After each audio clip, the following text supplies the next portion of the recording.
जय गुरुदेव, जय महाकाली। आप सभी साधकों का जय महाकाली साबर मंत्र विज्ञान के आपके अपने चैनल पर स्वागत है। प्रत्यंगिरा प्रयोग, जब किसी व्यक्ति पर कोई तंत्र प्रयोग हो जाता है तब वह प्रत्यंगिरा का प्रयोग करता है, या पर किसी व्यक्ति के ऊपर बगलामुखी या प्रत्यंगिरा प्रयोग हो गया है तो उसे लौटाने के लिए विपरीत प्रत्यंगिरा किया जाता है। किसी व्यक्ति पर विपरीत प्रत्यंगिरा कर दिया गया है तो उसे पलटाने के लिए महाविपरीत प्रत्यंगिरा किया जाता है। खैर, वो बड़ी लंबी प्रोसेस है और सबके बस में नहीं है। हम बात करेंगे प्रत्यंगिरा के एक ऐसे प्रयोग की जो शत्रु मर्दन करने वाला है, शत्रुओं को शांत करने वाला, उनके मान सम्मान का मर्दन करने वाला है, सब प्रकार से शत्रु भय से मुक्ति दिलाने वाला एक चमत्कारी प्रयोग प्रत्यंगिरा प्रयोग, जिस प्रयोग के माध्यम से आप शत्रु भय और शत्रु बाधा से मुक्ति पाएंगे। शत्रु कई प्रकार के होते हैं, चाहे दरिद्रता हो, चाहे शत्रुओं का भय हो, या अन्य कोई प्रकार जिससे आपको शारीरिक मानसिक हानि हो रही है। बीमारियां भी शत्रु ही है। तो किस शत्रु का आपको नष्ट करना है, किसका मर्दन करना है, वो आप पे निर्भर करता है। तो इस दिव्य प्रयोग के माध्यम से आप शत्रु विजय बन जाएंगे। इस प्रयोग को कैसे करना है, कब करना है और क्या सामग्री लगेगी, उस सबको नोट कर लीजिए।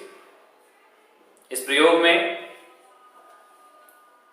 आपको प्रत्यंगिरा यंत्र, विभीतिका माला और शत्रु मर्दनी गुटिका का प्रयोग करना है। एकादशी या सोमवार के रोज इस प्रयोग को आप करेंगे।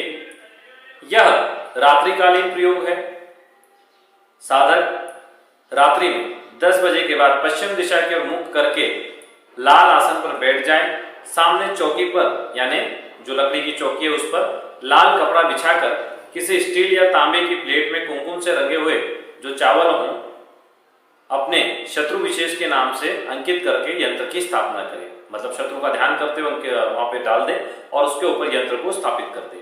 गुटिका को भी यंत्र के सामने आपको स्थापित करना है।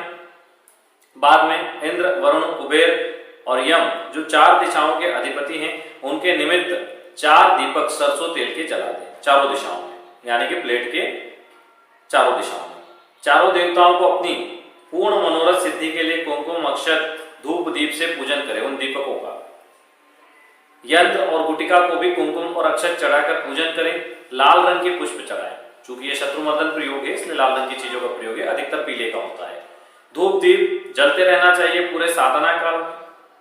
इसके बाद यंत्र के सामने एक कटोरी रखें और उसमें निम्न एक मंत्र दे रहे हैं, उसका उच्चारण करते हुए कुमकुम से जो रंगे हुए चावल हैं वो तब तक चढ़ाएं जब तक कि वह कटोरी पूर्ण रूप से भर न जाए। मतलब आपको एक तो आपने यंत्र स्थापित कर दिया, दूसरा आपको कुमकुम से रंगे हुए चावल पास में रखना है जो मंत्र पढ़ते हुए डालना है। मंत्र क्या है? ओम प्रत्यंगिराय स्वाहा। इस मंत्र को बोलते हुए थोड़े थोड़े चावल जैसे हवन में डालते इस प्रकार से डालना है मृगी मुद्रा में। तो वो जब तक भर जाए तब तक डालना है। फिर उन चावलों से यंत्र और जो दीपक है उनके चारों ओर घेरा बना दें। मतलब चारों दीपक और यंत्र इनके आसपास उन्हीं चावलों से घेरा बना दें ताकि प्रत्यंगिरा का जो ऑरा है वह पूर्ण रूप से कार्य करे। इसके बाद हाथ में जल लेके संकल्प लें और देवी प्रत्यंगिरा का ध्यान करते हुए अपनी मनोकामना पूर्ति की प्रार्थना करें। हाथ में जल लेके बोले, हे मां प्रत्यंगिरा, मैं अपने अमुक कार्य जो भी कार्य हो बोले की सिद्धि के लिए यह प्रयोग करने जा रहा हूं, कृपा कर मेरे मनोरथ को पूर्ण करे बोल के छोड़ दे। उसके बाद शत्रु मर्दनी गुटिका को अपने आसन के नीचे रख ले, दबा दें और यंत्र की ओर देखते हुए विभीतिका माला से केवल एक माला मंत्र जप करना वैसे पर्याप्त है। अधिकतम आप 31, 51, 108 अपनी आवश्यकता के अनुसार मंत्र जप कर सकते हैं। मंत्र जप समाप्ति के पश्चात जैसे पहले आपको शुरू में एक माला गुरु मंत्र करना है और फिर मंत्र जप करना है। मंत्र जो देंगे अभी जो मुख्य मंत्र है उसका जप करना है और उसके बाद में अंत में भी एक माला गुरु मंत्र जप करना है। ठीक है, मुख्य मंत्र भी आपको देंगे। जब समाप्ति के बाद गुरुजी की आरती कर ले, जगदम्बा आरती कर ले। यंत्र और गुटिका को नदी या समुद्र में प्रवाहित कर दें और दोनों हाथ जोड़कर मां प्रत्यंगिरा को नमस्कार करें। पूजन में प्रयुक्त लाल अक्षत किसी पीपल के पेड़ या मंदिर में चढ़ा दें। बहुत जबरदस्त प्रयोग है। एक दिन का प्रयोग साधक के जीवन के विरोधी तत्वों को समाप्त करने वाला अचूक अस्त्र है, जिससे जीवन में उन्नति के मार्ग खुलेंगे। बाधाएं उत्पन्न करने वाले शत्रुओं का जड़ मूल से नाश होगा। भौतिकता के साथ साथ आध्यात्मिक पथ पर भी आप अग्रसर होंगे। प्रत्येक गृहस्थ व्यक्ति को, चाहे स्त्री हो या पुरुष, अपने जीवन में इस प्रयोग को अवश्य करना चाहिए। इसका जो मुख्य मूल मंत्र है उसको भी नोट करिए, ओम शत्रुदारण्ये फट। इस मंत्र के 1, 31, 51, 108 अपने अनुसार कर सकते हैं। मुख्य रूप से एक माला ही मंत्र जब पर्याप्त होता है। चलिए आज के लिए इतना ही। जय गुरुदेव।